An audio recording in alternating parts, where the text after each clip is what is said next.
In this video, I'm going to teach you how to scan QR code on ibisPaint X. It's a very easy process, so make sure to follow along. You can scan brushes and get their QR codes, so you can easily import them into ibisPaint X. So to do this, open the brushes menu. You will see a list of all the ones that you have here, and what you need to do is tap these three dots at the top right corner of the screen.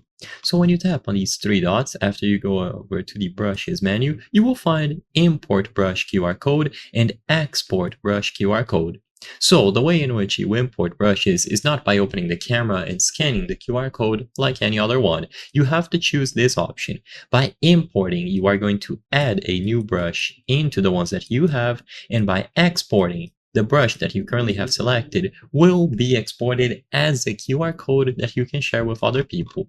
So once you choose import, you will be able to browse through all of your photos. So you need an actual screenshot or a picture of the QR code that you want to use to import the brush. So as an example, this one here. So you just choose that particular brush from your gallery, and then it is going to be imported into the brushes that you have on ibisPaint X. It is going to appear on the list, and you will be able to manage all of its settings. So the brush that you imported is going to appear under the list. And like I said before, if you want to do the opposite where you share your brush with other people, then you just choose export.